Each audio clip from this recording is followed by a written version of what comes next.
Morning. Here's the opening lines, just if you have a taste for scathing commentary on the contemporary world.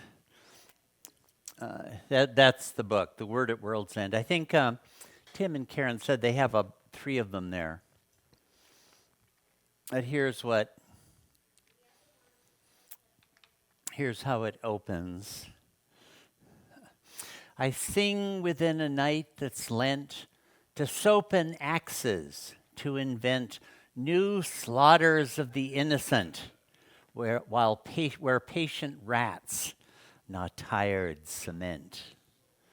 A night song in a dreadful night, batteried by the fluorescent might of strident trumpets in a fright, bellowing bitchery's delight, which wet pavements shape into dreams that softly sigh. There's more than seems. Beneath the fret, beneath the screams, there flow perennial love themes. So that's kind of the subject of it. It's actually the Word at World's End is in 5 parts, and in the last part of it, it gets to a very exalted praise called Hymn to God the Man. So anyway, this section of it is probably a half an hour's read if you wanted to grab a copy and take a gink at it. Yeah, he does. He's interested. We're going to take a look at some of the song lyrics in the East West Gathering, but let me first, I want to read some of Francis's statements on some of these, on the topic of art. These are some of the significant ones. Let me see. It's hard to see the page number. This is from Book 5 of Stay With God. There are 5 books in Stay With God, and Book 5 is very long. It's about half the whole thing. So let's see. Is this the most I can expand it? I guess it is. I might have to read it from my copy. I'm not sure I can quite see it from where I am. Oops, where did I put it, though? Here it is. So a lot of it is on how he conceives of art, which, as I said, is something much more than just like writing poetry or paintings or something like that. He sees it as the fundamental activity of creative expression of God. So here's where he declares the theme right here, starting here. Can any of you read it? It's kind of too small, isn't it? Is it too small? Marginally? Okay. Art is an act of love in likeness of itself. You saw I was talking about mimesis or imitation, right? It's creating the likeness of God within the created world. Art is an act of love in likeness of itself. Spirit, molding matter into lovely form. God's compassion as avatar unto men, and men's devotion to avatar as God. Those are the 2 modes of art, those 2. By God, for devotion is by grace alone. Avatar is his own act perfectly, right? That he's characterizing that as art, right? The avataric incarnation is art, perfect art.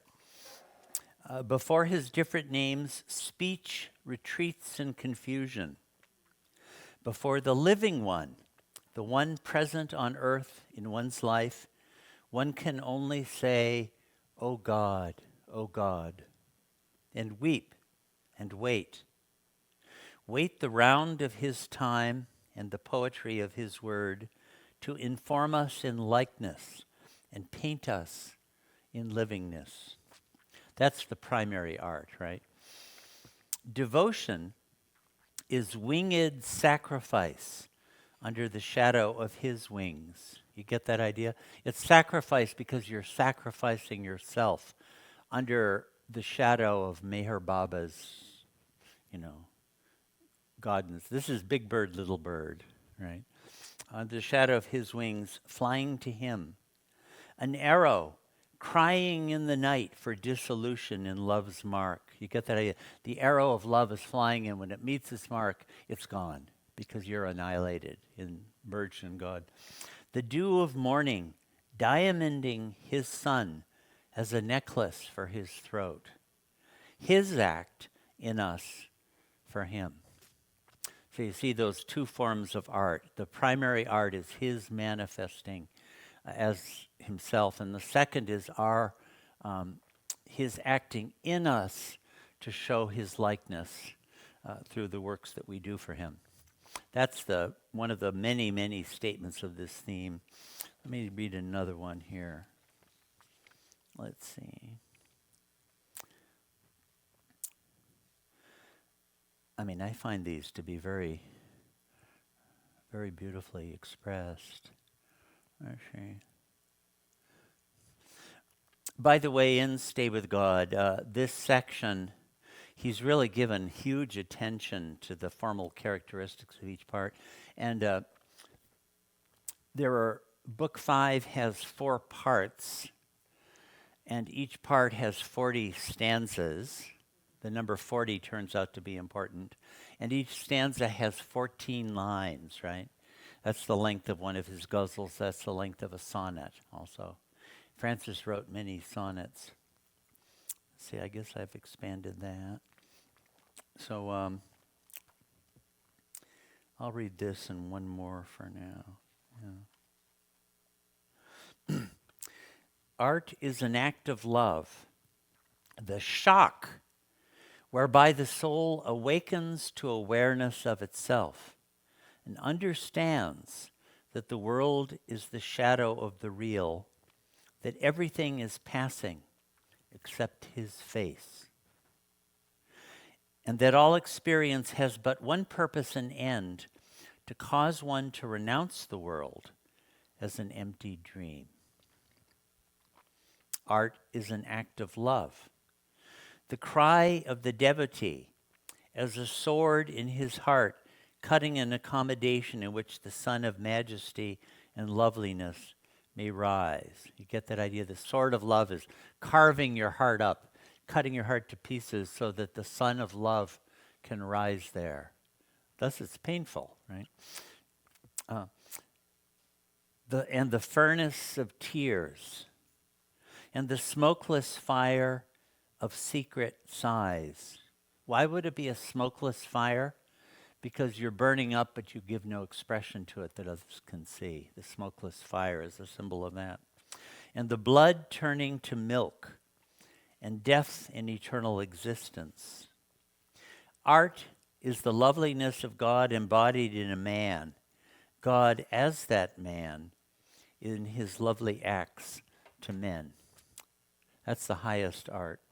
And I'll read one more of these. Yeah.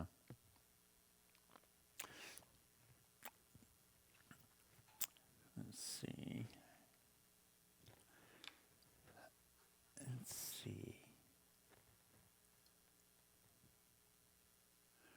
Okay, number 5. God made sense turn outward. Therefore, man looks out. Now and again, a daring man looks back and finds himself. Now and again, after becoming God, he speaks. This speaking is the first art, right? You get that? It's like when you become God realized, and then you give the, Jalaluddin Rumi or the scriptures, the Quran, or the Tao Te Ching, things like that. That's the first art, is the direct speaking of the one who has become God. Often, on the homeward track, as the divine image becomes clear and outlined in volume, he sings its praises, right? You get that? As you're starting on the journey back to God, you start to see the form of that one, and you start to sing its praises. This is the second art, the lovers drowning in the sweetness of love's smile. That's why there's so many love songs, to God. A Jesus, the way. An Ali, the door. Do you know who Ali was? Ali? Muhammad's son-in-law, yeah. And there's a saying, a hadith, I think, where Muhammad said, I have it in the glossary, but I think God, I'm the city, and Ali is the gateway to the city, something like that. There's a hadith. Does anybody remember that hadith, by any chance? I think it's in the glossary to this, as a matter of fact. Thus he has, see, these are the two. The one would be the Jesus, the other would be the Ali. These are the two modalities. Now and again, a man sees by God's grace God in another man and dares surrender himself to him, becomes clay in the master's hands to be molded into truly human form, or canvas for a new portrait, truthful in line, exact in volume, and lovely in content. He has a lot on that. Surrender yourself to the God-man, and he will prompt you to express what he wants you to express. So that's a big theme in Stay with God. Art in this very exalted sense. So I'd like to look at some of the song lyrics from the East-West Gathering, and then some of the ghazals from In Dust I Sing primarily. So this is the East-West Gathering. And does the bookstore have any copies? A couple. And as I said this morning, it's really worth reading the whole book. It's very well known for a lot of the songs in it. Many people sing, and deservedly so. But the whole thing is really quite extraordinary. It's an account of the East-West Gathering, but it's much more than that. It's really quite amazing. So there's so many song lyrics. If you guys, it's anything in special you'd like to look at, I'd be game for that. But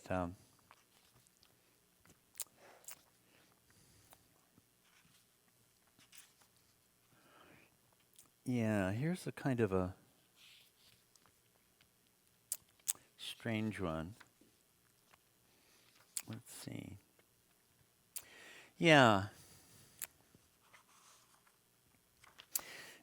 The subject in this section has been, Francis has been talking about how Baba at the East-West, the East-West Gathering, right? You guys are acquainted with that episode. 4 days in Pune in 1962, where Baba's lovers from both East and West all met there for a big darshan. And you may have seen films of it where Baba is up on the dais, and crowds are there, and they would file past him and bow down, and singing was going on most of the time. Also, a great event. Anyone from LA is still alive who went to it? I don't suppose. If you get back Michael LePage this way, he was there. Charles Haynes, Wendy Haynes. Who? Oh, yeah, that's right. She's up in Bay Area. Nancy Merwan? Yeah. Anyway, there are a lot of great accounts of what that was like. But Francis is, this whole section, I mean, at Mariana we're going to go through the whole thing because I've never read anything quite like it. He's talking about how Baba would show before the world and appear a form of brightness and beauty, so that they would have that memory to take away back to the world, to their life in the world.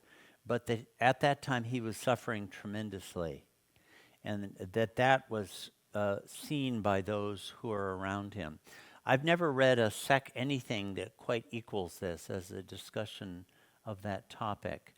So I'll read a little bit of this. The veils of the beloved, let's see. Yeah. What page are we on? 20, okay, yeah.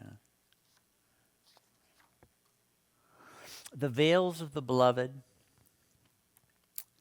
are mirrors to the lover. Francis uses this metaphor continuously, that the beloved is a mirror to the lover. And can you conceive why that might be? Why would the beloved be a mirror to the lover? What we aspire to be? Yeah. We see in him what we most want to find in him. And he'll become that for our sakes. But actually, we're seeing the reflection of the highest aspect of ourselves. We're not seeing him as he really is, you know.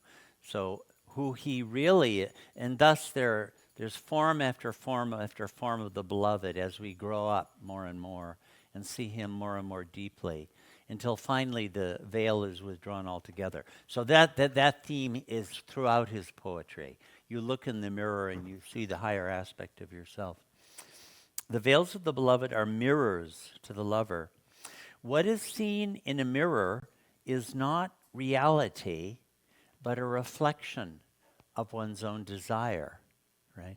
Oh, Baba, I want to do this for you. And Baba says, yes, do it. Well, that's because you wanted it, you know. And it may be good for you to do it.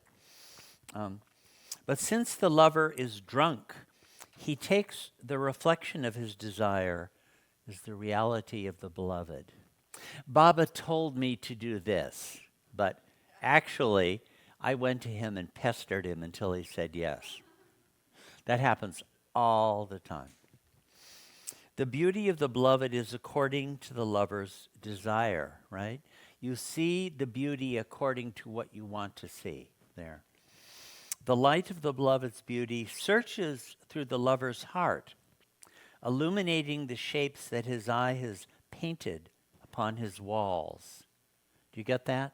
In other words, over the years, the lover has painted on the walls of his heart all kinds of images and scenes, and the light of the beloved enters in and illuminates it. That's what we're seeing when we think we're seeing him. When the lover is pleased with what is revealed, he asks for more skill, that he may realize his concepts more fully. When he is disconcerted and vexed with what he sees, he prays for a new box of paints so that he can cover the old pictures with new compositions, right? I mean, have any of you ever done this, you know? You're fed up with, I thought of Baba's, and I'm sick of that. The beloved satisfies both sorts of lovers, for his patience and compassion are inexhaustible. But for the few who are weary and disgusted with all picture making, he burns the paint off the walls, right? This is the paint of all the images we've painted inside our hearts, all the images. He burns it off. Nay, he demolishes the house itself, so that in the vacancy created, longing has room to grow, and separation may become complete. Is this making sense? Are you following this idea? We're seeing in Baba what we want, and he indulges us until we want something more. Let me see. I'll jump down to the lowest paragraph. I mean, all of this is really worth reading closely. The eternal beloved who created all things, the ancient ever new one, was sitting before us, and we saw only the outermost but one shadow of his reality, with the light of his smile playing across it. But those who lived with him had seen also the shape of his suffering. And so, although they too knew nothing of his reality, they know that his radiance was only his divine response to his lover's love. Right? So even those who saw his suffering, those Mandali, they didn't see his reality either. But they knew that that appearance he was giving was just a sheen of radiance given out to his lovers. They remembered that this form, which was now a fountain of affirmations, only a few weeks ago moved scarcely more than a breathing stone. Have you ever heard any of the stories of Baba in the 60s? Of what, sometimes he looked like he was dead, even. That those eyes that were now mirrors glancing bright light were slate shutters against pain's escape. He had covered the shape of suffering with a veil of radiance, so that his lovers would have gladness to take away with them. He had not touched his infinite bliss, nor drawn on his infinite power. These he will enjoy only when from the last depths of his humiliation he utters his oceanic word of power and rises in glory. Now he's going to give a couple metaphors of what Baba was really experiencing. The rose was glorifying the garden with its brightness, but the cry of its perfume was locked in its heart, because the garden was surrounded by steel helmets, shading muzzles of eyes in lead faces. Any of you know what was going on during the time of the East-West Gathering? There was the Cuban Missile Crisis, you know that? That was happening right then. And China was invading Russia across the mountains right then. That happened during the East-West Gathering. The vintner was pouring out wine, but he did not move freely among the customers, for his feet were nailed to the floor. The bridegroom was talking to the wedding guests, but he did not kiss the bride because his hands were manacled behind his back. So Francis is trying to give a glimpse of what was behind what they saw at the East-West Gathering. Here's one of the songs he wrote about this subject. Since we're looking at song lyrics. Yeah. Again, let's do a scansion, since you're now masters of poetic scansion. So, what's this gay scene to me? I saw him there. Though you say, him I see, not him, I swear. What you see is your own image of him, cut in a block of stone by your eye's whim. So let's unpack some of that. So this is probably 3 feet. What's this gay scene to me? You see that? Da da da da da da. I saw him there. How many feet there do you think? 2. 2 I ams. I saw him there. Though you say him I see, how many feet there? 3. Not him, I swear. So it's 2. 3, 2, 3, 2. And the rhyme scheme, how would you characterize the rhyme scheme? A, B, yeah. See, there, me, there, see, swear. Okay, so it's a very short stanzaic form, not many syllables at all. He's expressing a lot in a very few words. What you see is your own image of him, cut in a block of stone by your eye's whim. So it's probably 3 feet. You know, it's a little bit hard, but what you see is your own, probably 6 syllables, right? image of him. How many feet there? 2. Image of him. Sort of iambic, although the first is really not. Cut in a block of stone, right? 3 feet. By your eyes whim, 2. So it's 3, 2, 3, 2. And the rhyme scheme, own, him, stone, whim. So that's the rhyme scheme there. So it's a very short stanzaic form, and he's really compacted a lot into it. So what's this gay scene to me? What do you think he's referring to there?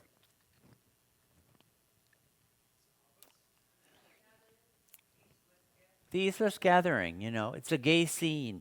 Big crowds singing, Baba smiling, people filing past him. It's a gay scene, right? And he's saying, I saw him there. Though you say, him I see. You see, this is actually kind of talking down to his addressee. He's saying, you think that you saw him, not him, I swear. You didn't see him. You didn't see him. And here's what you did see. What you see is your own image of him, right? We were just talking about all of that. What you wanted to see, that's what you saw. That's what he showed you. What you see is your own image of him. Now, what about this? Cut in a block of stone by your eyes' whim. Can you make any sense of that? A statue. That's right. So it's a sculptural metaphor.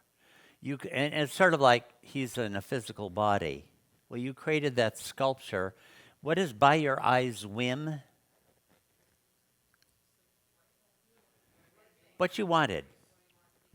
I want Baba to be this way. Oh, yes, Baba liked this, I did this and Baba liked it so much. Because I went to Baba with it, and Baba said, oh, very nice. Well, he did that because you wanted it, right? So, and he was giving you what you wanted.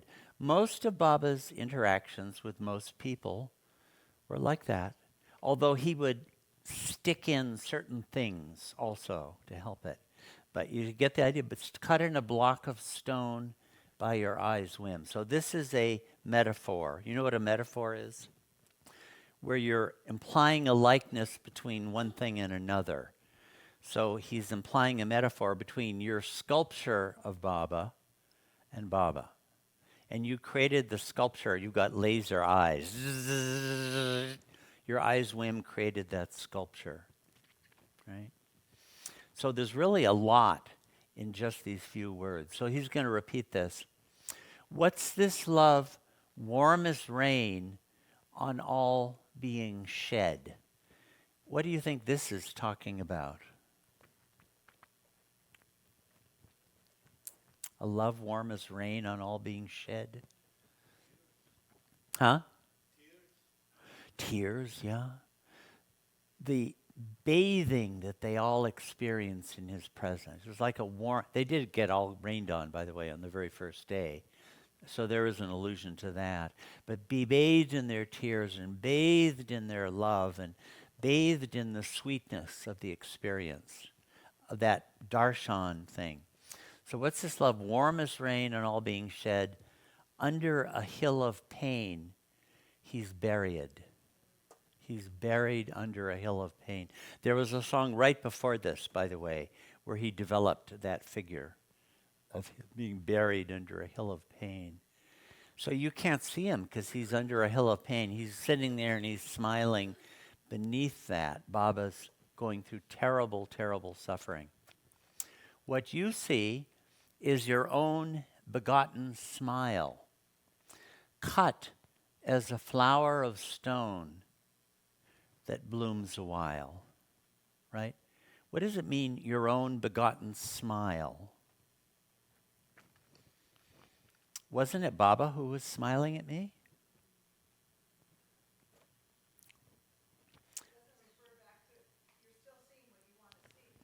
Right. Oh, Baba, I did this for you. Baba smiles. It's your own begotten smile because you produced it by wanting it from him, and he gave you what you wanted. It's your own begotten smile.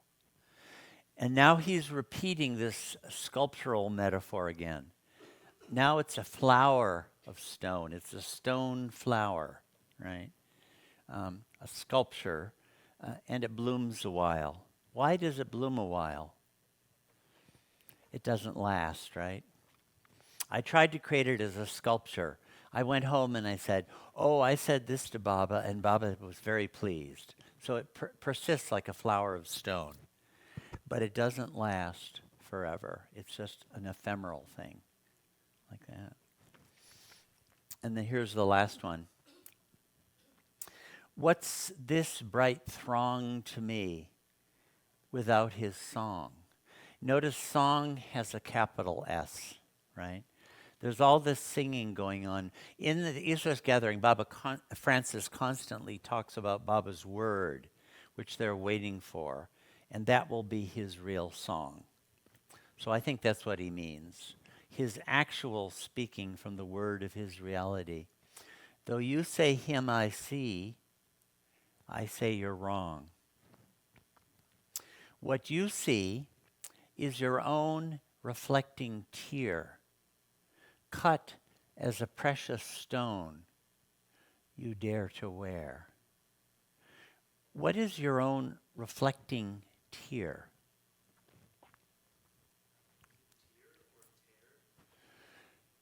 I think it's probably tear.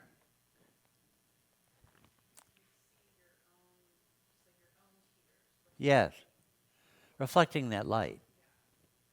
So it's a reflecting tear because I'm overwhelmed with his love and I'm weeping. He's talking about real experiences people had. The purpose of this is not to poo-poo people's love for Baba, by the way. But that those tears are pouring down and they reflect the light of his love. That's what you're looking at. And cut as a precious stone. Well, what do you make of that? You dare to wear. Right. Ah. I was so overpowered with his love. He was so beautiful. I'll never forget that moment. And you remember it and remember it and remember it because those tears of love become jewels, diamonds, emeralds that you wear for the rest of your life. Okay? Again, Francis's purpose is not to belittle that, but he's saying, you did that. He was just responding to what you were looking for in him. And he answered it by giving you what you wanted. But who he is completely beyond that, right? See how much there is in this poem? It's really quite a profound thing he's saying. Does this make sense to you all? Yeah. It reminds me of the idea like Baba doesn't perform the miracles, but people's faith in Baba perform the miracles. Yeah, it's like that. And these are the real, better, higher miracles. You're creating a sculpture of stone, you're creating a flower of stone, and now you're creating diamonds and emeralds and rubies of stone that you'll wear the rest of your life as, what you're taking back as your love for him. You created that through your love for him, and he gave it to you in response to what you longed for. But what he is completely beyond that. That's what Francis is saying here. Right?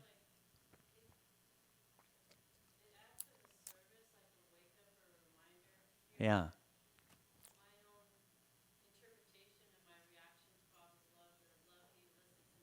Yeah. That's right.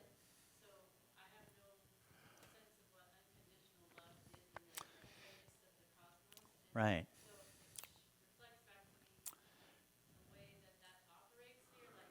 Yeah. Mm-hmm.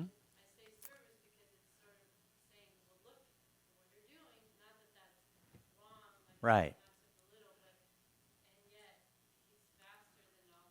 Right. Right. It's an eye-opener, yeah. I mean, Francis is not saying you shouldn't be doing that. We're going to be doing that whether we want to or not, because we approach him out of our limited selves with desires. That's not his point.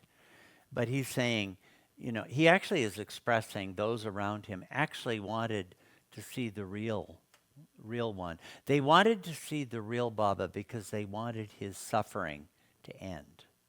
They saw the veil of his suffering. This is the veil of radiance that Baba showed to his lovers at the East-West gathering. That's what he's talking about. The people intimate with him saw the veil of his suffering. But he makes the point, that's a veil too. But that's what they saw. But that's not who he really was. They wanted him to speak the word so that they could see who he really was. This section of the East-West Gathering is all about this. So, I mean, that's why I think this book is such a masterpiece. I've never seen as good an expression of this theme as he gives right in this section.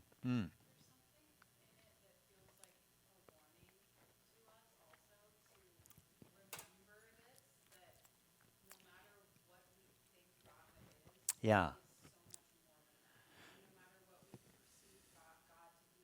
Right.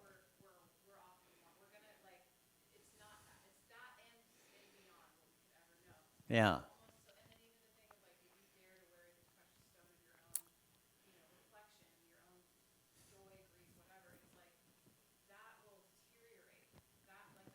Even that. Yeah.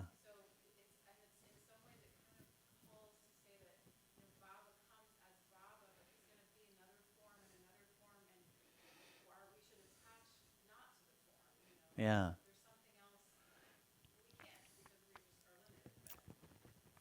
No, that's right.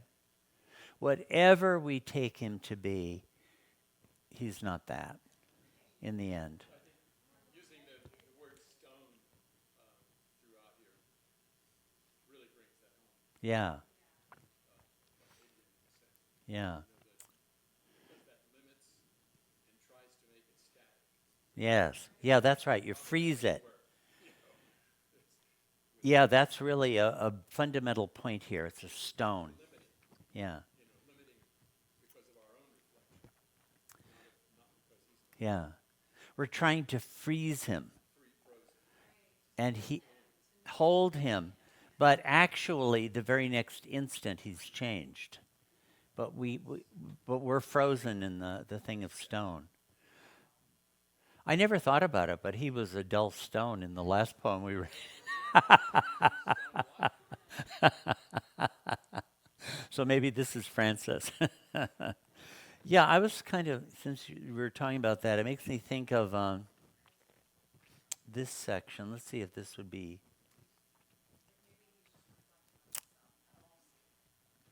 He's talking about when they first arrived, when the Westerners first arrived at the East-West Gathering. And so he uses the story of a tar. Anybody you know the Conference of the Birds? Some of you know that? Yeah. What's the basic story?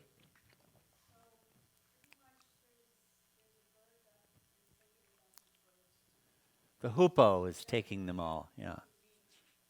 Simurg. Yeah. Yeah. And they all merge into one bird at the end, as I recall.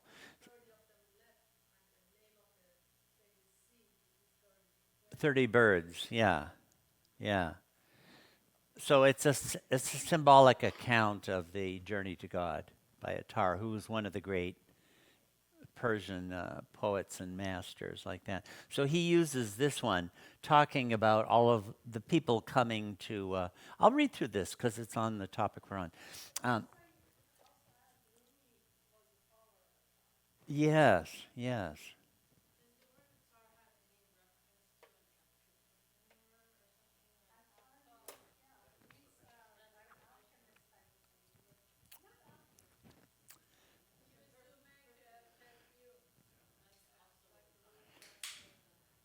Did Attar die during Rumi's life? I have the idea he did. I have the idea that Rumi made a comment about that. Let's see, maybe I'm mixing. He made a comment about somebody.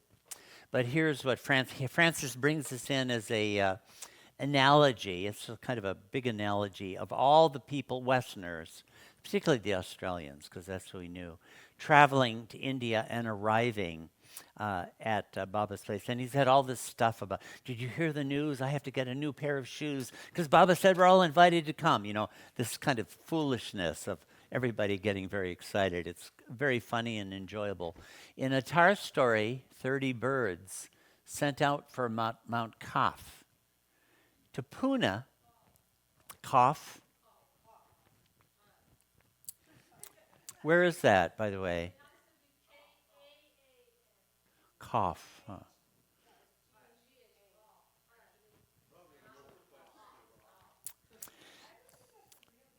Does it rhyme with laugh? Because that's how he does it.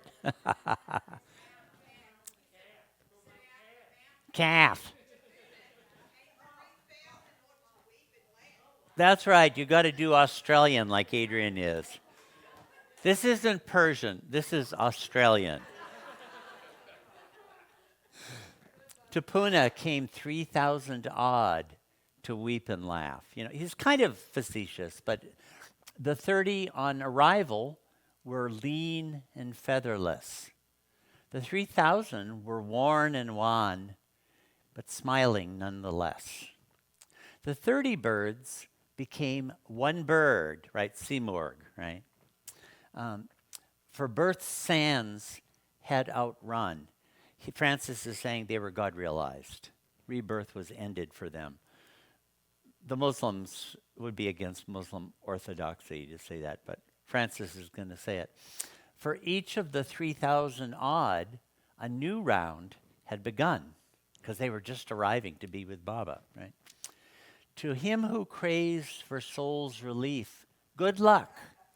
But I say this, better alive serving God-man than dead enjoying bliss. So he's putting his vote with the 3,000 odd, not the 30 who got God realized.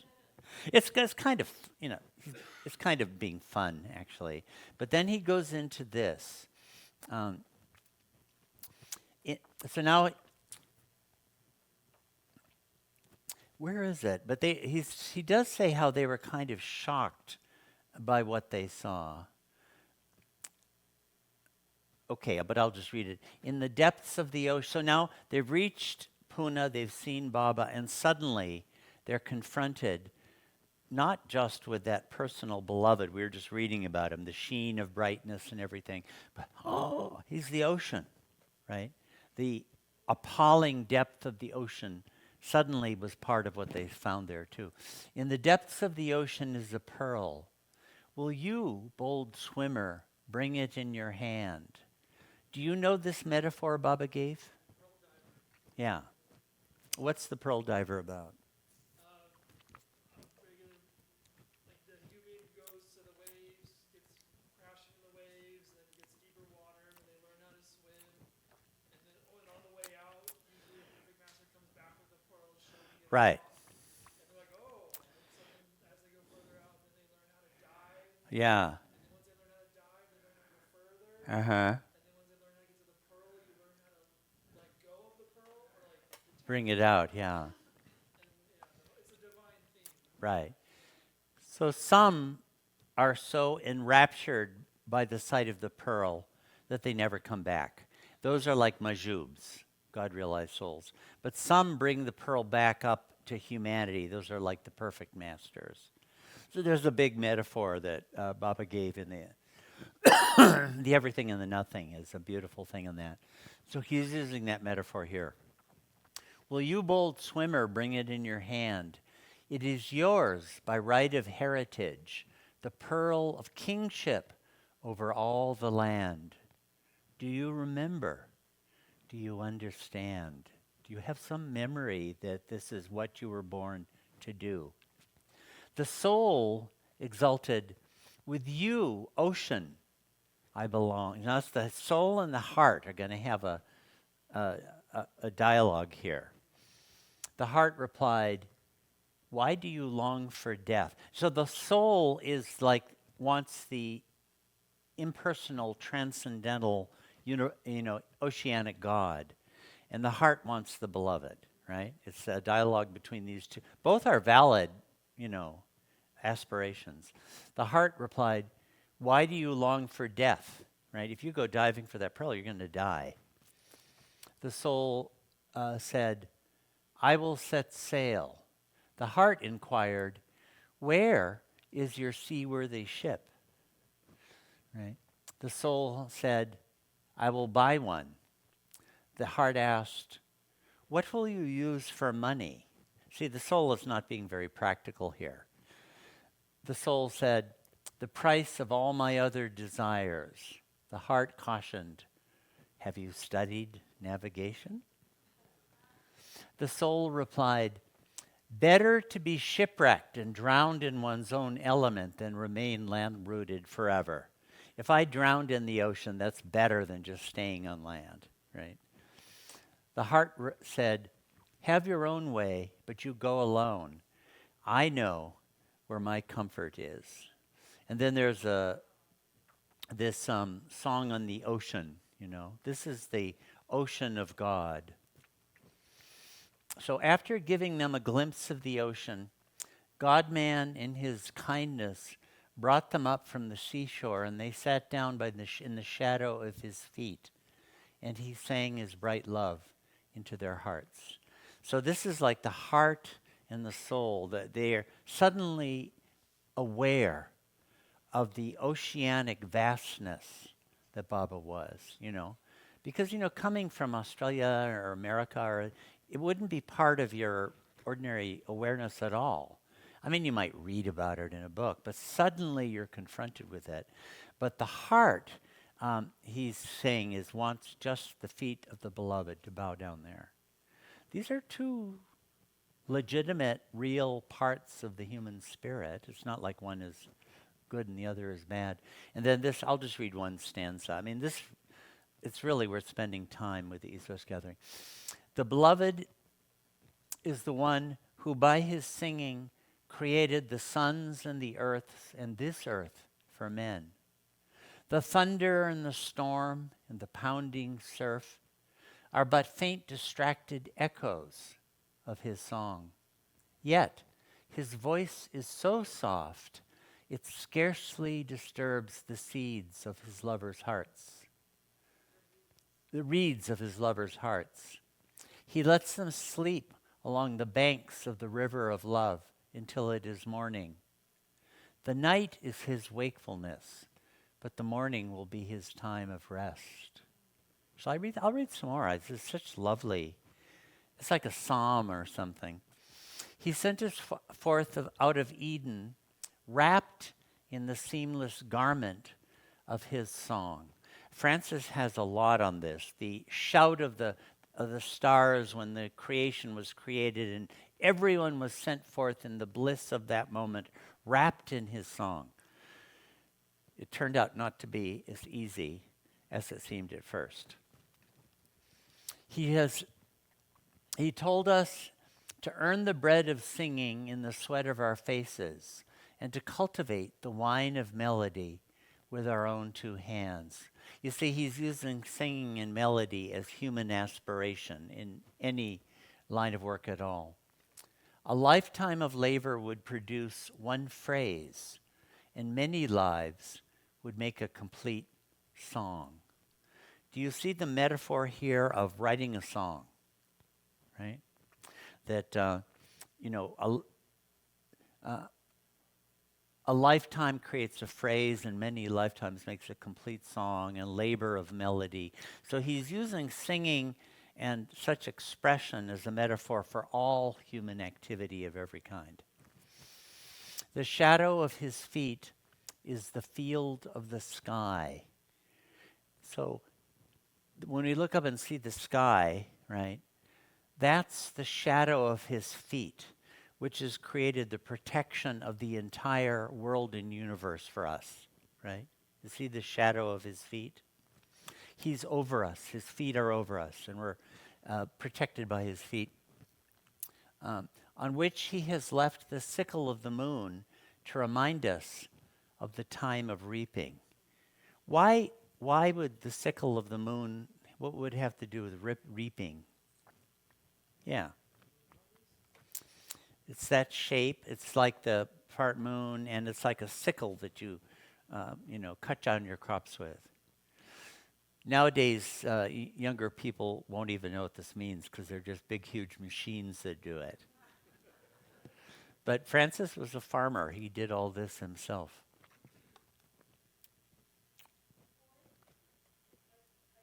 Yeah.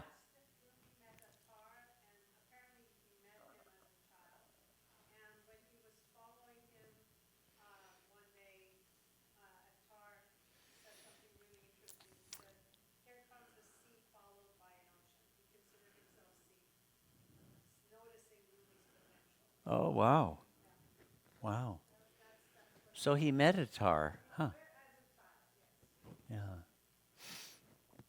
That was a good time to be in that part of the world. Yeah, it was bad from that point of view. If you didn't get slaughtered by the Mongols, you had the chance of meeting Rumi or Attar. The Mongols were terrible. Who? The Mongols? Yeah. No, they're.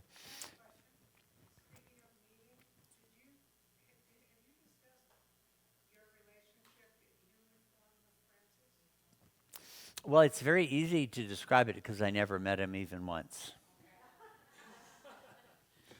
He had the terrible habit of living in Australia. And in those days, I couldn't possibly afford to go there. I did write him a letter once, and he sent back. Nobody in America then knew the Australian arty, oh glorious, and he sent it back in musical notation, actually. I was probably the first person in America to get it.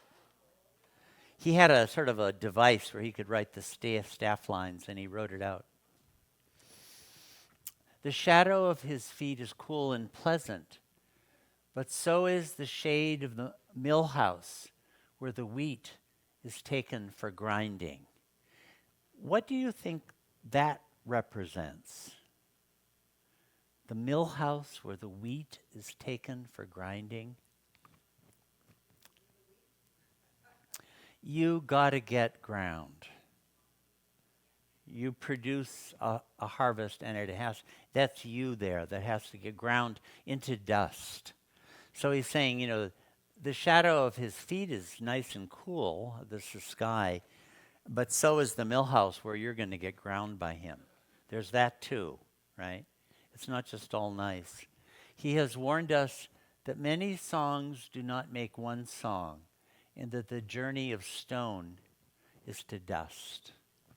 That's the end of this first section where they've all arrived at Pune and met him for the first time. What's that? Yeah. This is like a psalm or something like that. It reminds me of that. There's a lot of free verse here. Well, a very famous part of all of this, let me see, is this is probably what people know best. So he starts describing the crowd there gathered at the East-West Gathering as the city of love, right? And he says there are 8 types of lovers in it. And here he goes into that. There are 8 sorts of lovers: desirers, workers, resigners, builders, simple praisers, quiet dwellers, proclaimers, and servers. So he's going to give a song to each one of them, right? That's what this section is about. I'm going to put on my other glasses. Maybe I'll be able to see this a little better if I do that. So here are he gives a different. So when he's talking about the city of love, you imagine this big crowd of thousands of people at Pune. They're lovers, but they're of all different types and qualities and everything. The desirers are the general populace of the city of love.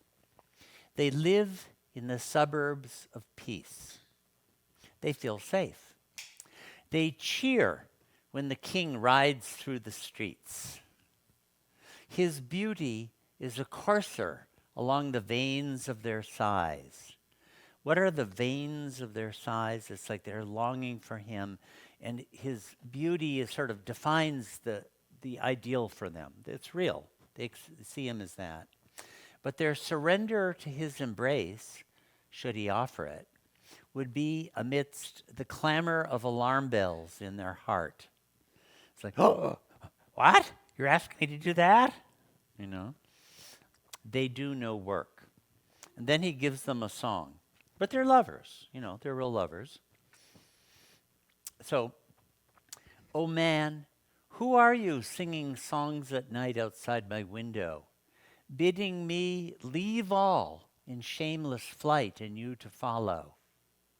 If you love me, do not bring me sorrow, but ask my Father for my hand tomorrow. What's the situation that's implied here? Who's singing?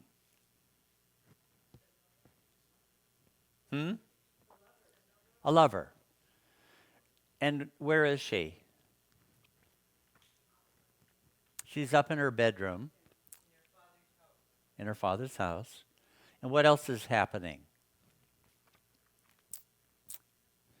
Somebody's serenading her, right? It's Baba. And what's he asking her to do?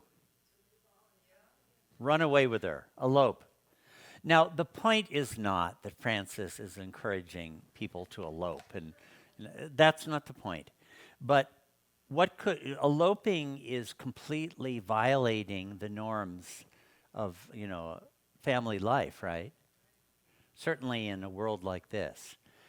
Following the beloved is always, there's something you're going to be condemned by everybody. And you have to do things that everybody will say are shameful. And that's what this seems to be. So she's up there in the room, and she really likes the man, but to just jump out the window and run off with him, whoa, whoa, whoa, whoa, whoa, whoa, whoa. I want to get married in proper fashion, right? Oh man, who are you lighting up my room with your bright face? Okay, something new, a new step in the story has happened. Do you get that? Where is he now? He's inside. He's inside the room. I think he's climbed in through the window and he's in a room. He's kind of naughty, right? Wondrous as some golden lily bloom sculptured in grace. We've seen sculptures before. He's wondrous. She sees how beautiful he is, right? That's her real. If you love me, do not bring me sorrow, but ask my Father for my hand tomorrow. In other words, you're beautiful. I want you. But come on, let's do it proper style. Huh? Yeah. Yeah, the straight, traditional, respectable, proper way of doing things.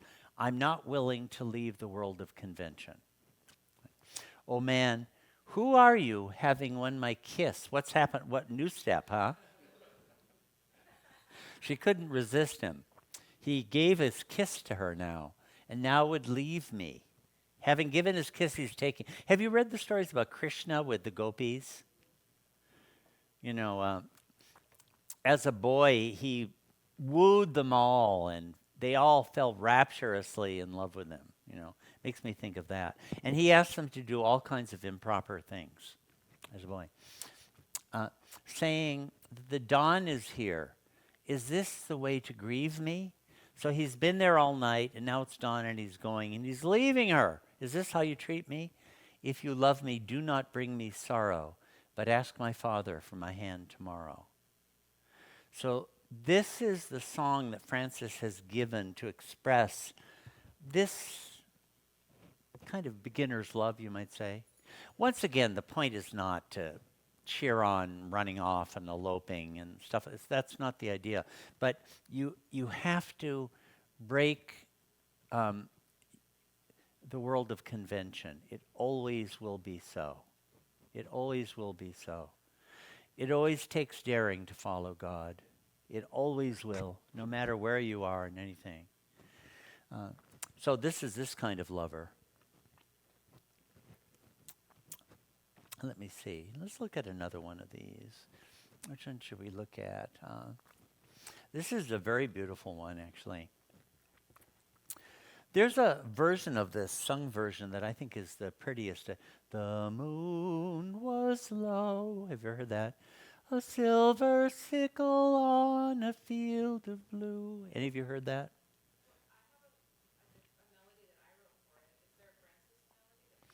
No, this is just some melody somebody wrote. Francis said he invited everybody to write their own melodies to this. Yeah. So these are the resigners.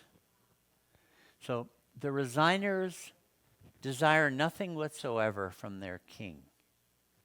When he shows himself through the city, they are happy. When he remains in the palace, they are equally happy. Their pleasure is in whatever the king does. Desiring nothing, work and idleness are equal to them. They never seek work, but if a worker comes and takes one of them along to some job, he works happily until it is done, but it is only a time pass. They would go to the end of the world with their king if he asked them to. So these are, real lovers here. So let's look at this. Let's do some metrical scansion. I think it's a very beautiful song. The moon was low, a silver sickle on a field of blue, when I met you, and loved you with a love I could not know, would break my heart. All I knew was that I would go with you to world's end, for I was your shadow. So this could be scanned in different ways, but let's just do a rough version anyway. The moon was low. What do you think? How many feet? 2. The moon, and let's look at the rhyme scheme. Low, blue, you, know. So that's A, B, B, A. Break my heart. That's its own position. It doesn't have a rhyme. All I knew is that I would go. How about go? That's the low, no, go. With you to world's end. That also is outside the rhyming scheme. And how about shadow? Yeah, that's the same A. So A, B, B, A, outside, A, outside, A. So it's an unusual verse form. I've never seen another song in this form. The moon was low. How about a silver sickle on a field of blue? How many feet there? A silver sickle on a field of blue. It's iambic pentameter, actually. So this is two iambs, and this is 5. When I met you, how many feet there? 2. Back to the 2. And loved you with a love I could not know. 5. It's iambic pentameter again. Would break my heart. Back to 2. So 2, 5, 2, 5, 2. Now this could be scanned variously, but kind of forcing it. All I knew was that I would go. It's probably quadrometer, tetrameter, 4 feet probably. But you could scan it in a different way, You could do all I knew like that if you wanted. Was that I would go with you to world's end. How many feet there?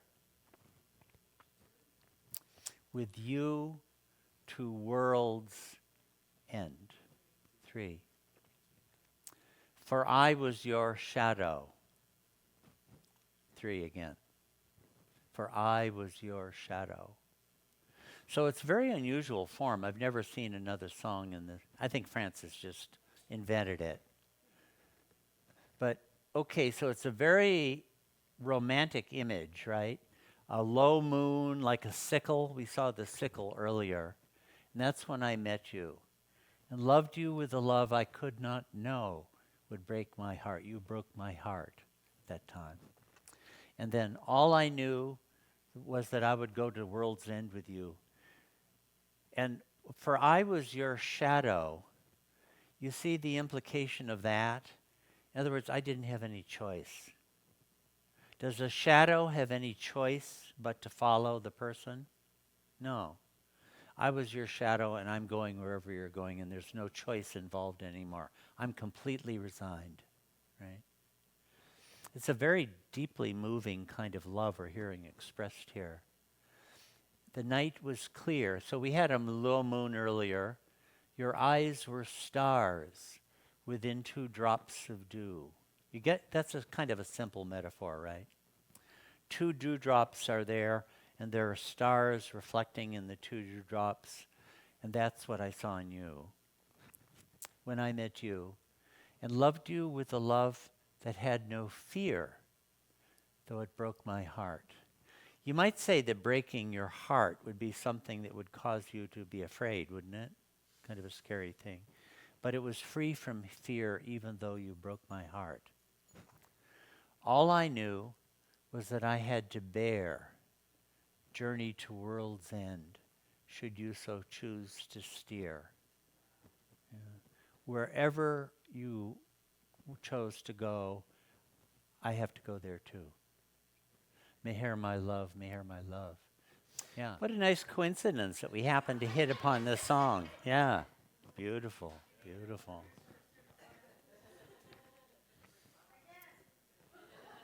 Isn't that a fabulous song? I mean, it's one of the most beautiful lyrics I've ever seen, actually. Yeah, so, I mean, there are so many, here's one, I won't read it all, but it looks to me like Francis might have written this to a box, Meher, Yesu, joy of man's desiring, looks like it. Meher, joy of our desiring, listen to our happy choiring. I don't know. I mean, it would work. If he, I never asked the Aussies whether that was. And do you happen to recognize this one? Yeah. So this is the Simple Praisers. So this was his arti, which we still sing to this very day. Yeah, he wrote the tune to that one. Francis did. Yeah, they have, you know, in your bookstore here is for sale The Golden Book of Praise. And this is a pretty comprehensive collection with music notation of his songs. And he wrote 150 or so. He was writing these back before Westerners were writing songs to him. I don't know of anybody else really writing songs back in those days. So he kind of opened the door to that.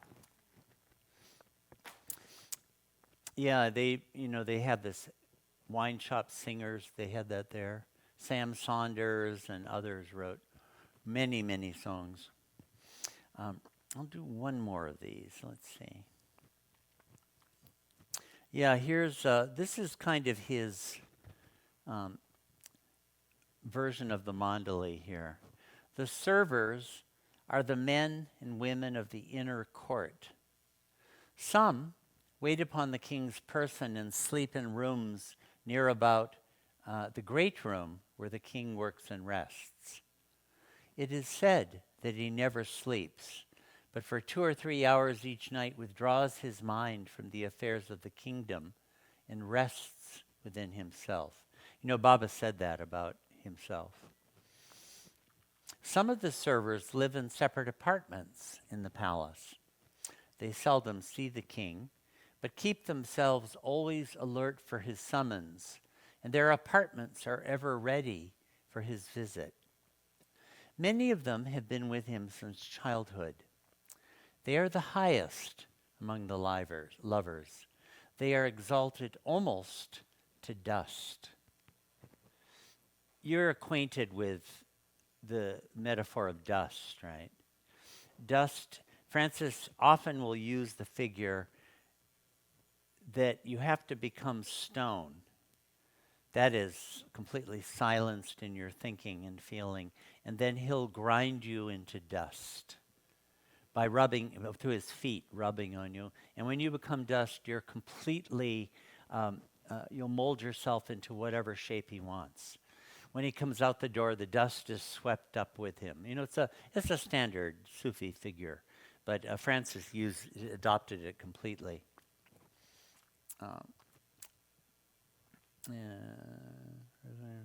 Childhood, exalted dust, yeah. Consequently, it is impossible to express directly their thoughts and feelings. All that can be said is that they know unequivocally that he is the supreme king. That through many lives they have been coming to this intimacy, and along many roads of search, they have traveled to the final shelter of his feet. Then he gives this, as a thirsty sheep in summer wanders with head hung and bleating, so I sought, beloved, the stream of fair friendship's smile and greeting. Now I know that only in dust at your feet is true friends meeting. So let's do a little scansion and analysis of this. It's probably probably 3 beats. As a thirsty sheep in summer, I think it's 3 feet there. And this could be 4 beats, wanders with head hung and bleating, because that's probably the form of it with the stress on the first syllable. So 4 feet. Wanders with head hung and bleating. So I sought, beloved, the stream. I think that's 4 feet. It's a little hard to be sure.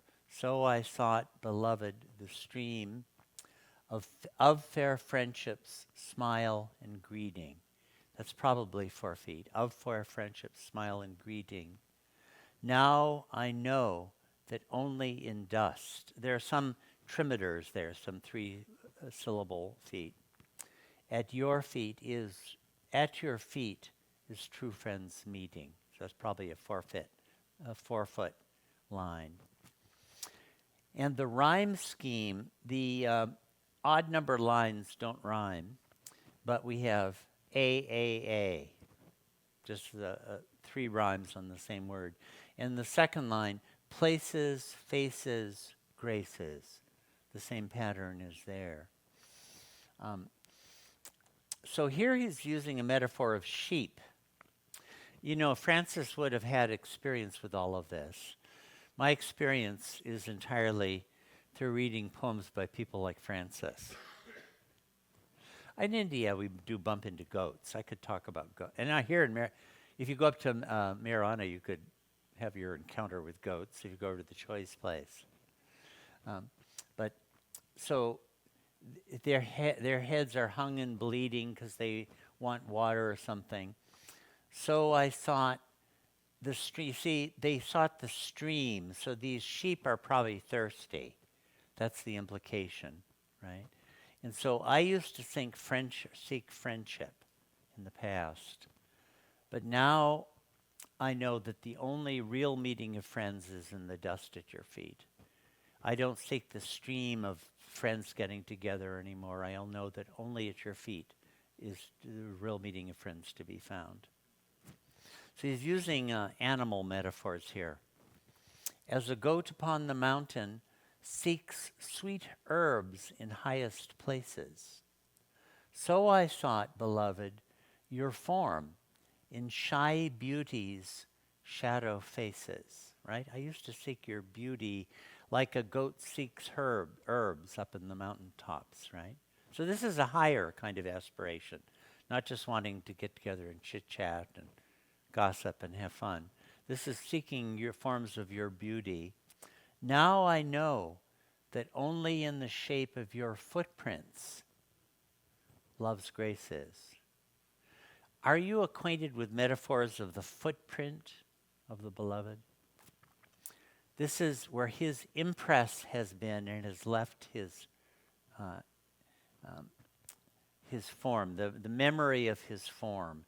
So you worship you worship the feet of the beloved if he's there, but you worship his footprint because that is the register of his having been there. So instead of seeking shy beauty in hidden places, now I know that only that shape of where your foot pressed is where love's grace is to be found. I don't seek shy beauty anymore. Okay. This is kind of the part of the standard vocabulary of a lot of his poetry and Sufi poetry. And then the last one, as a hare across the paddock. Do we have paddocks in America? Do we? Are you acquainted with the word? Yeah. They call it a paddock still? I grew up in Wisconsin, and they had fields. I don't remember they had paddocks there. Anyway, Australian. And this was Francis's world. He was a farmer, you know. Avoids death by dodging, swerving.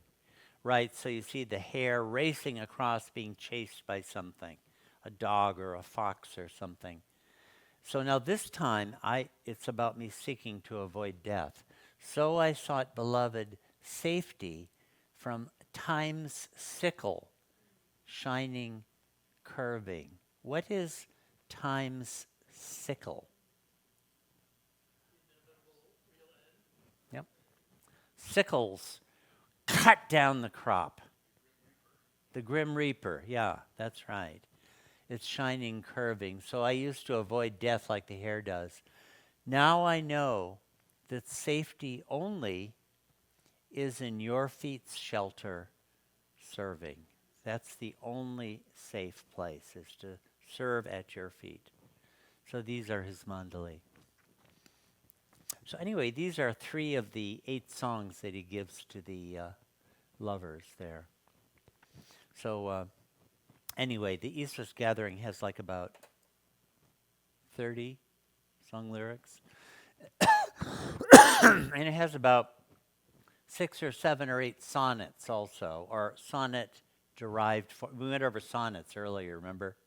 A, B, C, D, E, F, G, G. Remember that sign? 3 quatrains. That's a Shakespearean sonnet. Italian sonnet's different. So Francis worked a lot with the sonnet form in the East-West Gathering specifically. Also, he uses a lot in the Word at World's End in one of the sections of it. Okay. What do we have, about half hour? Let's look at a couple of the ghazals. There were 2, let's see, In Dust I Sing. Did I pull it? Yeah, here it is. Yeah, there were 2 books of ghazals of his that have been published. One is, and the bookstore has them, so you can pester Tim and Karen to get your copies. Here's In Dust I Sing. This was published, I don't know, 1977 or something like that. Where was it published? 74. And these were composed when he was with Baba. You know, Francis was invited by Baba to come to India, and in 1959, December 58, 59, he traveled to India, bringing Stay with God with him, by the way. He had completed Baba's order and written it, and he arrived there in January, and he stayed for the rest of Baba's life. He was there for 10 years. And when Baba dropped the body, then Francis went back to Australia again. You know, when he lived there, he lived out of his suitcase because he never knew when he might be sent home. You know, that's what life with Baba was like. There was no certainty at all. But he stayed with Baba in Mirzad and Guru Prasad. So then in 1988, after his death, they published this. That has a bunch of ghazals also, ghazals and some other poems too. So these are the two main collections of Francis's ghazals. And now, the ghazal form, let's see. Yeah, it originated actually in Arabic in the 7th century. It goes way back, the ghazal form. And they started to compose Persian ghazals 10th or 11th century, something like that. And in the 11th, 12th, 13th centuries, it got a lot of them. Rumi wrote a lot of ghazals, and so did other great, Persian poets. Did Attar write ghazals, I don't know of it. Huh? Rumi wrote a lot. They're wonderful ghazals. But the supreme master of the ghazal, of course, was Hafiz, who was Baba's favorite poet, who lived in the 14th century. Then the ghazal got carried over into Urdu in the centuries that followed. Urdu is basically, it's grammatically Hindi, but with a huge infusion of Persian and Arabic words. And it's written in something is in the Arabic script, their own version of it. But it's actually not grammatically Persian at all. Can some of you Persian speakers, when you hear Urdu, do you understand it at all? Some of the words you do. Yeah. Because a lot of the vocabulary, actually a lot of the vocabulary in Persian is from the Quran and from other Arabic things. But the Persian language is unrelated to Arabic. It's actually Indo-European language, related to Sanskrit and English ultimately. Anyway, the ghazal, it originated, it was sort of amatory love poetry at the beginning. The word itself implies being flirtatiousness or that kind of thing. That's where it began from. And it has rhyming couplets. I don't know any Persian. Can anybody recite a couplet or two in Persian? Either any of you know a couplet or two?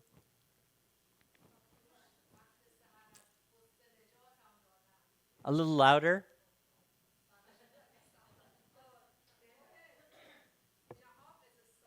Yeah.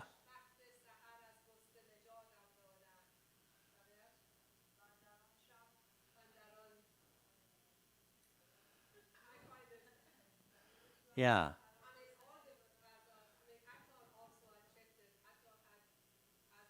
Who?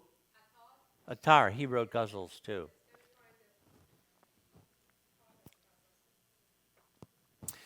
Ghazals are in couplets, but they're not like the English ghazals. There's one rhyme word throughout the whole ghazal, and the rhyme word is followed by a little phrase, right?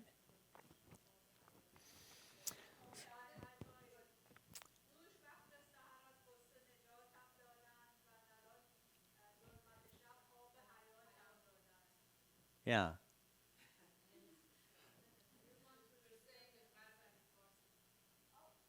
Yeah. Yeah. So my understanding, in the ghazal, the first couplet, the rhyme word and that refrain is in both lines. And after the first couplet, it's the second line that repeats.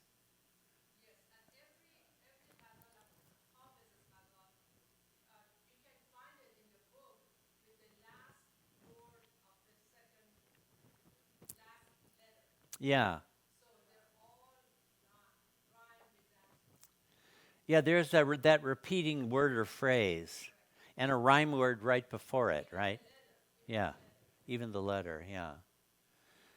So, like if you had a 12-couplet ghazal, you would have the same rhyme word throughout the entire ghazal. Yeah. Ghazals are typically between 7 and 12 couplets, shortest 5 maybe. And you can't really do that in English because English is rhyme poor. It is. Like you would have to just use a few words, you can come up with 12 rhymes off of it. And every goddamn ghazal would have to rhyme with that one. And you can't write poetry that way. So it doesn't work in English, actually, using that rhyme scheme. So, but another thing about the ghazal, each couplet is kind of independent. There isn't a rigorously developed thematic structure, but there's kind of an associational link that persists, often very indirect. And usually each couplet is kind of independent. They say sometimes that the first line is a kind of a statement and the second line is kind of a response to a statement. At least that's what I read else places. So it's not like a logically developed thematic exposition on a subject. But there is a feeling when you read it that there's a coherence and consistency in it. Originally, it was a lover speaking to a beloved. That's where the former originated, even in the Arabic, before it came into Persian. And the last couplet has, I don't know how to say it, the takalus. Takalus. And that's where the poet, like Hafez says, or, yeah. The name is signature of it, yeah. And it's often woven in very ingeniously into the last line of it. So that's a real characteristic of the ghazal too. So Baba kind of kept provoking. You know, one of the ways that Baba got Francis to write ghazals was that he kept having them read Hafez. And Francis didn't know a word of Persian. And Baba said, "Oh, Francis, it's so beautiful." And, he couldn't understand any of it. One time Baba said, "Francis, what do you want? Ask for anything and I'll give it to you." And Francis said, "I never want to hear the name Hafiz again." And right after that, Francis wrote his first English ghazals. So you see, Baba needled him and got him to do it. So as far as I know, Francis is the first, certainly in the Baba world, the first one ever to start writing ghazals in English. And he did it in his own way. You can't reproduce that rhyme scheme, and it doesn't work in English. So he just did couplets, rhyming couplets. And all of his ghazals, except for maybe 3 or 4, have 7 couplets. As I mentioned, the sonnet has 14 lines also, so I feel there was a certain carryover in it. Also, Francis's ghazals don't have a metrical pattern. They're free verse, more or less, although he keeps the rhyming going. But Baba really, really liked them, and Baba kept asking him to write more and more and more. He did say once that Baba would ask him to read his ghazals 3 times. Why 3 times? Because Baba was memorizing them so that when he came back in 700 years, he could quote them. I mean, obviously ridiculous, as Francis knew very well. But so all through the 60s, in the Beloved is all in all, they're dated, and the earliest we find there are in 1964. There is one poem in the East West Gathering that really does look to me like a ghazal, and I wonder if that isn't the first that he wrote. But let's look at a couple of them. Here's I've gotten to know them a lot better getting ready for the programs this year. I've read them quite a lot. Let's see. Yeah, this is kind of a famous one. So, I remember distinctly the beginnings of this love, about which it was easy to make vows so hard to prove. What do you take that to mean? What is this about vows so hard to prove? Right. Oh, Baba, I love you so much. I would move mountains for you. Well, a few years later, it's like digging a trench is, I'm sick of doing this. Hell with mountains. It turns out there's a very famous, the first line in Hafiz's Divan. I forget how it goes. Any of you remember? I remember how, I have it in my notes somewhere. Yeah, it's in, the first line is in Arabic. I do have it here written. Yeah. Oh yeah, here's a translation. Ho, Osaki, pass round and offer the bowl of love for God. For love for God at first appeared easy, but now difficulties have arisen. Very famous. I mean, isn't it true? That honeymoon, you know, it turns out. So Francis echoes that a number of places. So this is like that too, about the beginnings of their love. But this is really about the divine love that you experience. A new moon hung from a blossom-laden apple bough, and eternity hung in the silence of that now. Isn't that lovely? He brings up apple boughs a lot. I don't see, is that there in Persian poetry, apple trees? Huh? No, the garden is there, but do they have apple trees? Is that in the poetry?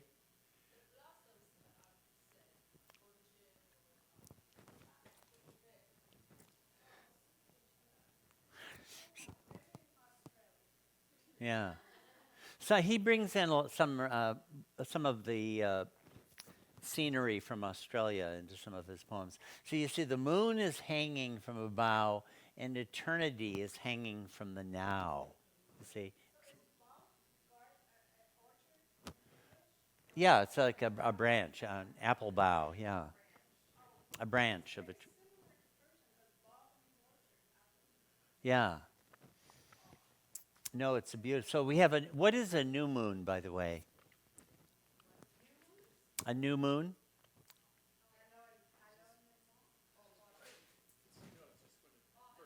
When it's like a little sickle. Yeah. It's like that silver sickle we saw earlier. It's after the no. What do you call it when there's no moon at all? Right after that, the new moon appears. So this is the first love he's talking about. A new moon. Presently, the stars came out and got caught in your hair. Whoa! You are there, right? The beloved is there, and the hair of the beloved. This is imagery that's used all the time. Got caught in a lock of his hair. And the dawn escaped from your eyes. See, your hair, and then your eyes opened, and the dawn came out and spread so dawn broke, right? This is the first night of love. Heavenly imagery, right? Night followed night of dreaming and loving till the months half close. How much time has gone by? About 2 weeks, right? Half a cycle of the moon, from the new moon to the full moon. When the moon came up and stood on the hill like a yellow rose. This is really romantic imagery, right? So the new moon swelled up to a full moon. This was the first love, the first time of love. You stole from my side sometime during that full moon night. Okay, now you were with me. I saw your lock of your hair, and you were with me all this time, and then you stole away during the full moon. When I awoke, my body was shrouded in white. And I don't entirely know what to do with that. Shroud sounds like death a little bit. In white, I guess the moon left, so I'm the residue of your light. I'm not sure quite how to understand that. Any of you? Is still there. Yeah, I think that's there. Yeah. footprint, like the footprint. Yeah, it's like the footprint, like the residue of your having been with me, but you stole away. You're gone. But I'm still shrouded in white. I think of the word shroud as, I associate it with death. Do you guys? Death shroud? Does it have to be?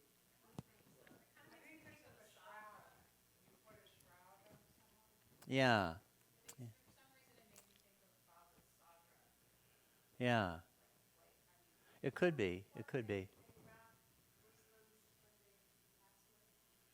Yeah.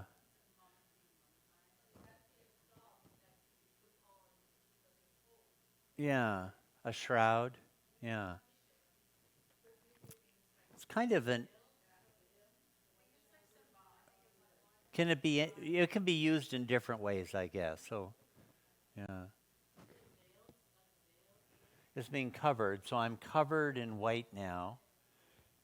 Gradually, the moon waned to a chink in the curtained window, then died. You see, it began as a new moon, and now it's a chink. The month is going on, the moon is receding again. Just a little corner. Just in a little corner of the window, that's where the moon is. A chink in the window. And then died. Now we have the moon died. It's gone now. And dark took over to continue, forever continue. We're not going to have another new moon. It's ended. It's over. The honeymoon is gone. I left my house and orchard and now came down to the seashore. Now we have a different kind of metaphor, right? Suddenly the seashore is there, where my grief can be heard by none over the surf's roar. Now I'm in grief and suffering, you know. Just expressing that incredible romanticism and then the grief of longing for him that follows it. That's his subject. Beautiful guzzle. I mean, very romantic, idyllic sort of imagery throughout all of it. Here's another one. And if you want to have any more comments on these, you know. Again, I think Francis's part of his job was to open up ways of talking about the, Baba and being with, and he read these to Baba. All of these were in Baba. Baba was the direct audience of them. Finding ways where we can talk about interactions with the beloved. Here's, yeah. Yeah.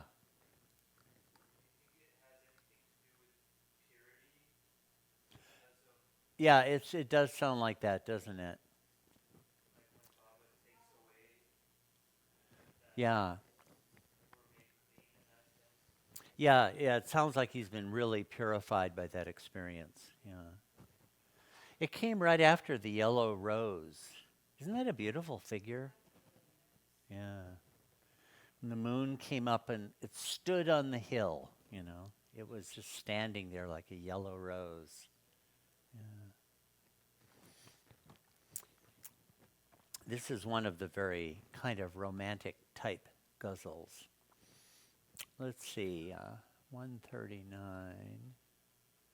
Is this it? Huh? What book is this? This is all from In Dust I Sing. Yeah.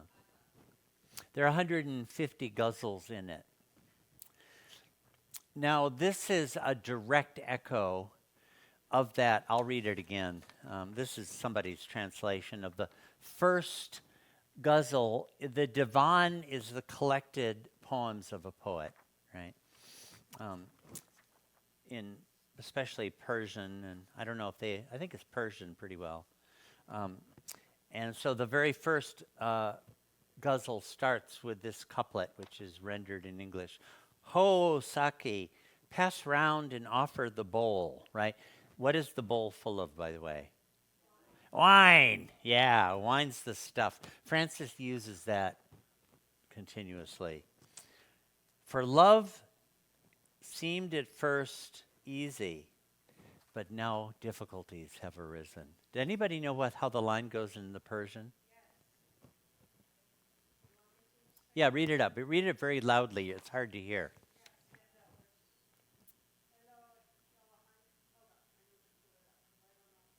The first line is in Arabic, I think, isn't it?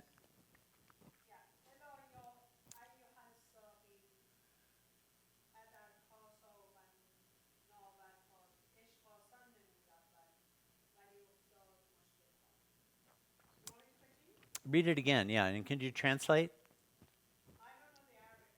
Yeah.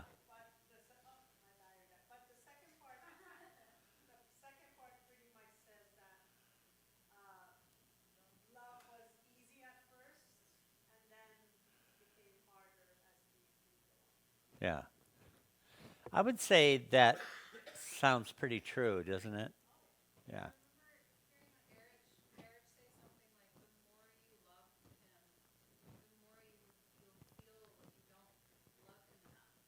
Yeah. Right. Yeah. I remember him saying that too. Yeah. Well, so here we have how simple this business of love seemed to us at first. See, this is a direct echo of Hafez. Wine of kisses and pearls of tears, now blindness and thirst. No more kisses and pearls, now blindness and thirst. My face is bloodless because my once stout heart is choked with grief. The dawn breeze that once brought news of your hair has become its thief. Remember the breeze we had, the lock of his hair where the moon was in it in the earlier poem? And the dawn breeze, this is another standard metaphor in this kind of poetry.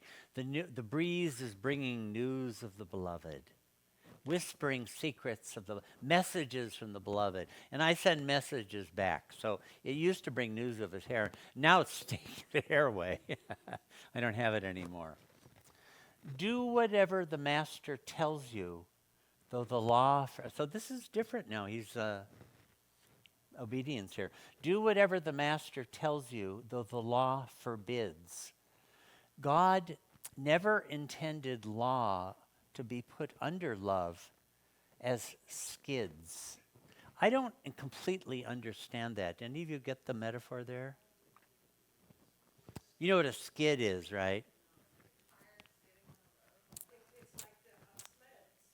Yeah, you hold something above the floor or transport it on skids, right?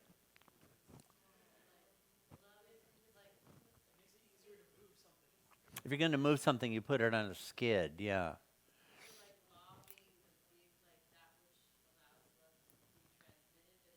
Yeah, but it's not meant to be that.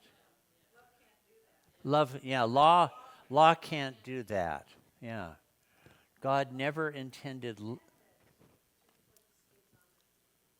There are some good guzzles here on law, by the way, on law and love. This is mention of it here. And now he's going to switch to another metaphor, and this comes up all over the place in these guzzles. The terrible journey by sea journeys. There's one of them, we won't have time to read it, but he said, the ship is sinking, and nobody can tell the captain, he won't listen. In fact, nobody is paying any attention to the fact the ship is sinking. It's quite funny, actually. Yeah.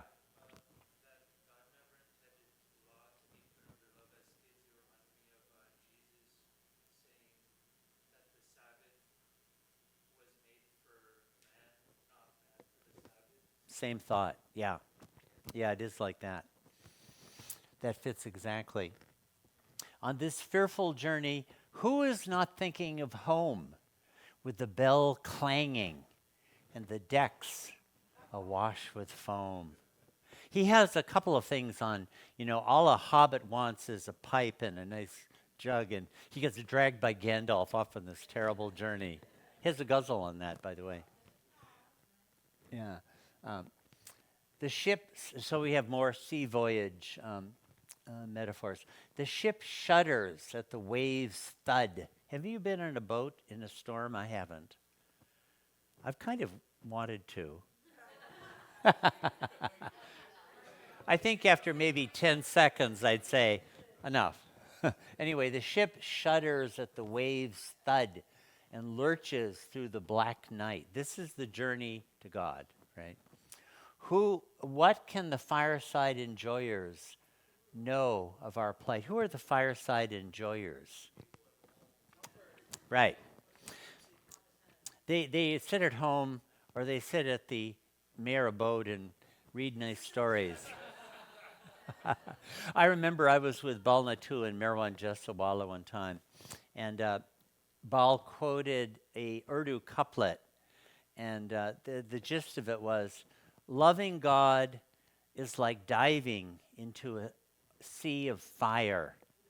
And Bal Natu said, I don't have the daring to do that. But he said, but I would clap. I put myself into that category. When I see someone else do it, I clap. I don't have the guts for it anyway. Through self-centeredness, I have acquired nothing but shame. My eyes smart with the smoke that smothers love's clear, bright flame. A new metaphor. What is this smoke anyway? A fire's smoke?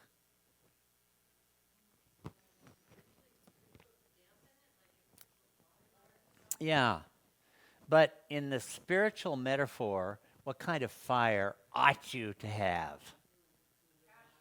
No smoke. No smoke. Smoke means how much I am loving. Look, everybody, I love. I'm burning with love. But the smokeless fire gives no sign of itself. That's the metaphor. Baba used that metaphor. Huh? Yeah, that's right, the impurities. But when they're gone, there's no more smoke. Yeah. So Francis uses that metaphor a lot, of the smokeless fire. But I'm the kind of fire I've got, it's like got tons of smoke. My eyes smoke, smart with the smoke that smothers. The smoke is smothering the fire, because my fire is just full of crap. Love's clear, bright flame. So he's taking himself to task here. And now this is almost a direct quote from Baba. If you really desire the beloved to be present, let the world go and never for a moment be absent. So there isn't exactly a single theme in this, but it coheres somehow, right? There are so many of these, we could spend sessions, but that one brought this one to mind. Let's see if I remember where it is.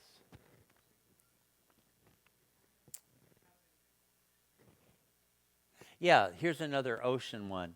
This is another voice that Francis will use. Some of his are like tough love, right? So, being in mid-ocean, it's no good bleeding like a ruddy goat. After all, no one made you get on the ruddy boat. It's your own fault, buddy. No good hawing and humming. Perhaps I oughta have got on. Get off and walk on the ruddy water. If you don't like it, get off and walk home across the water, right? You're in the boat. No good trying to think of fresh angles or new quirks. You, dear immortal soulet, started the whole ruddy works. What is the whole ruddy works? This entire creation, you did it all. It's your goddamn fault. Don't blame anybody else. You don't like it? Well, who in great fortune's name said you should? You didn't do it for someone else, only for your own ruddy good. You don't like this creation game? They play it too rough? But it was you yourself who made the rules so ruddy tough. This whole game you created. Enough. Enough. Stay in the ruddy ship or get out of it. Even in drowning, you'll find yourself a misfit. Even if you try to get out of the ship, you're going to drown anyway. You know, if you no longer pursue the path to God, well, the world is going to kill you. So even then, drowning, you're a misfit. You're never going to fit in anywhere. This world has no solution.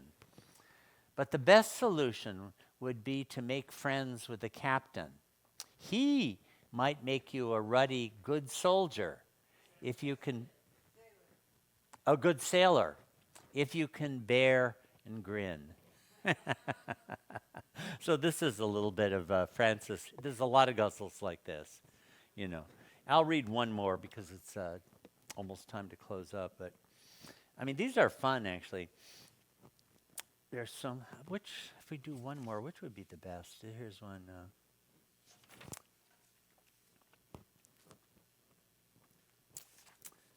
Okay, I'll just do this since it's here. You warned us that on this path, by the way, this has a single rhyme throughout the entire ghazal. It's unusual that way. So 14 lines with the same rhyme. But this particular rhyme word has lots of rhymes in English. You warned us that on this path was nothing but pain, and we glibly assented, but now we complain. Ain't it the truth? We were assenting to what was our idea of pain. Tangible enemies to be suffered for love's gain. Something heroic we had in mind. Battle strain, great oaths and wild blood caught in a drunken refrain. Something in a great movie or a great heroic epic. You told us to leave the matter in your hands. Remain resigned to your will and whim. You made that quite plain. What irks is the very ordinariness of this pain. Not even our names on the honor roll of the slain. All the shitty little stuff, which I'm usually to blame for, and it's not even anything great or noble, it's just stupid crap. You told us that the only traffic in Lover's Lane was when the wind blew and one had become a dust grain. What is this metaphor of? You know what Lover's Lane, the figure of that? It's the street outside the door of the beloved. And his door is usually closed. But the street is full of dust because of the lovers who have become dust, right? So what is the only traffic there? Well, the wind is almost like the whim of the beloved. And when the wind blows and you become a dust grain, you're blown up in it. That's the only traffic that's to be found there. You have to become a dust grain and wait for the wind of his love to blow. That's what he's saying. You have to just wait for his whim to come. Now, this is kind of a touching couplet. Beloved, another dawn sky bears drought's red stain. Forgive us if sometimes hot stone cries for cool rain. So this is an actual complaint, but it's kind of a moving complaint, isn't it? Forgive us if, yeah. So. Yeah. It is like that. I just, I have to complain sometimes. I need some cool rain once in a while. He does have another one that he's talking about how the beloved is a dragon. But surrender to the dragon, and sometimes he'll give you a cool relief from the heat of your own fiery, heated up mind. Something like that. Huh? Yep. Hot stone, that's right. I'm a hot stone and I need some cool rain. Yeah, like that. Give me a break sometimes. So there's a lot of this kind of give and take in these ghazals, back and forth, different moods, up and down, all over the place. Maybe next time we could start with a couple more, but we have to actually get on to some other things in the morning. Okay, it's 5 after 4. Jay Baba.